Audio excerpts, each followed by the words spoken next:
Hi guys, welcome back. So let's have a look at Ireland's report for the Six Nations. Even though they've only played 3 games, I think we're going to have to make the call now on where they're at, because I don't know when they're going to play those next 2 games, but we've had 3 very interesting games. To start with, Ireland 19, Scotland 12, exactly the start Ireland would have wanted for Andy Farrell's new tenure there. It was hard, it was gritty, it wasn't a classic performance, but there were some nice touches.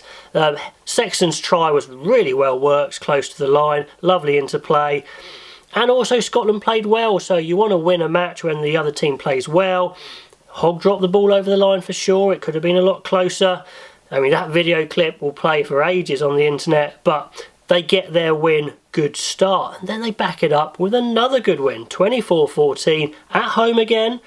But it's the second game in a row, and what was good is Ireland were in control of this one against the current Grand Slam holders, with, you know, pretty much all their players there apart from Jonathan Davis, and I think Liam Williams at that point. And you saw some benefits of some of the positional changes. Potentially Lama's footwork and speed for his try was really good. You know, later on some questions asked about his high ball and defensive game, but you know what he can bring.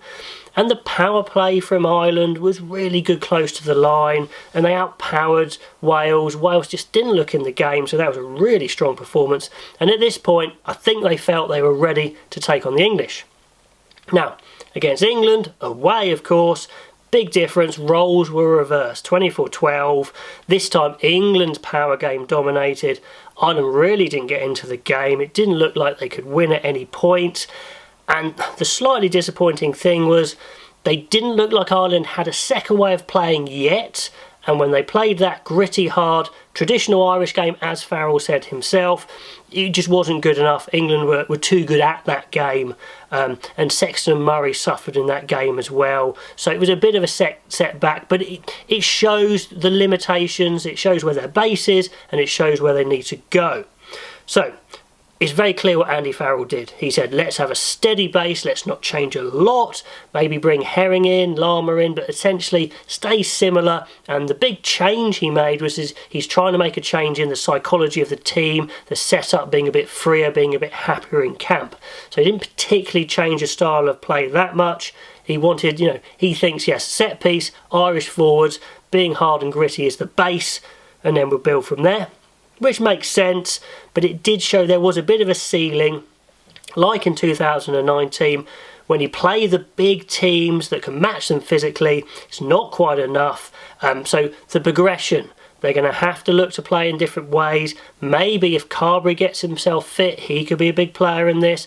Doris, Deegan, Conan in the back row can play a bit more than the conventional back row.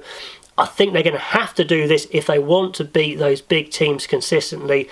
They need a bit of a change-up. Anyway, maybe Addison into 15 occasionally. Who knows? Herring's done okay, but I think maybe he's keeping the shirt warm for when Kelleher is matured and ready to rock and roll in that hooker position. But hey, so when eventually they do play France, you know, they could win this Six Nations, and maybe they would have evolved by then. Maybe they'll have gone more into the Leinster playbook, and which they absolutely could do, a bit more chaotic attack, because so many players are from Leinster, wouldn't be too hard a transition. So anyway, that's where I think they're going. I'd say it was an okay Six Nations so far, and it really does depend how the next 2 games go on, and are they going to develop this different way of attacking? Certainly. I think that's going to be important for them. Anyway, your opinions, where are they at? Do you think they're going in the right direction? Has Farrell done the right thing in focusing on set piece, defence and being physical before he expands? Anyway guys, let me know what you think, and I'll catch you later.